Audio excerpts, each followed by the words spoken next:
My original interest in computers really came from always being curious about technology. I was an audiophile, back in college before that was really a thing. I had gotten a D in Intro to Computers, so I wasn't necessarily a genius at it. But at my first job, my boss came to me and said, "Copeland, you've got a college degree, you've got a computer class, you know more about computers than us. Go out and buy computers for the company." And that kind of put me on a path to really learn more about the computer that was just coming out. I went and bought my first K-Pro in 1986 and modified that. Later I put a hard drive in it and doubled the RAM. Over the next few years I became more interested in building kits. I would buy the kits and assemble them.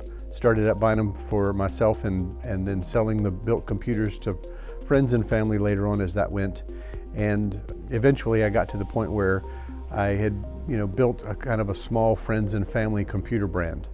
And that really satisfied a lot of my interest in computers for the first few years.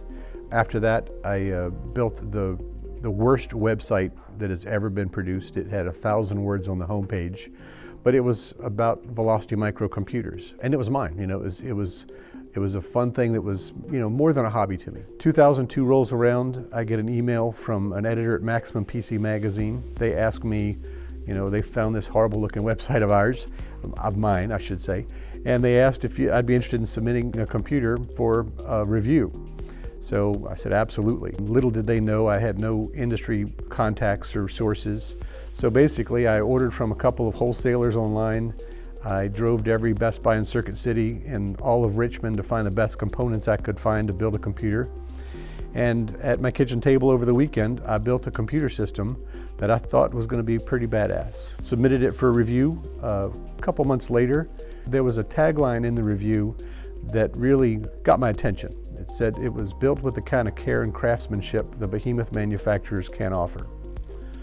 And I said, I think that's a business right there. So I improved my website. I hired an assistant to help me and started running some ads in the back of Maximum PC magazine. I asked for another review chance a couple months later. And they said, well, we just reviewed you, but our sister publication, PC Gamer, is interested in getting a system from you. So similar process again, scoured all of Virginia and the internet. I should say the internet. I guess it was really almost more of magazines and catalogs and those kinds of things back then.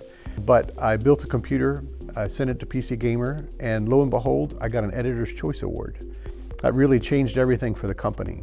After that, I started getting visits from Intel sales reps and Microsoft and AMD and ATI at the time.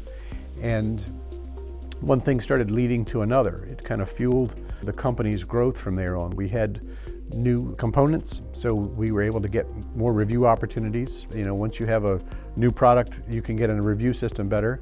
And choice awards started just rolling in. After that, business really started to explode. We grew rapidly, doubling every year for quite a few years. Best Buy sought us out to be their high-end provider. Circuit City followed after, and of course Amazon and Newegg and a lot of the other retailers, and the business just really grew and grew. So after we entered the retail space, I learned a lot more about the workings of the industry, and I learned that the craftsmanship that we were putting into our systems wasn't something that mainstream retailers were interested in. So, in the past few years, we've really changed the focus of what we do. We don't do a lot of mainstream systems. We don't do a lot of, low end at all. And we've really focused our business on building the very fastest, be it a gaming computer or be it a professional workstation. It's made for a different alternative to anything else that's in the industry. We have a lot of competitors in the industry who they track what we do and they try to replicate it. But really proud of what happens at Velocity Micro, the work that my team puts into everything we do. Business is very good, and especially the future is bright for us.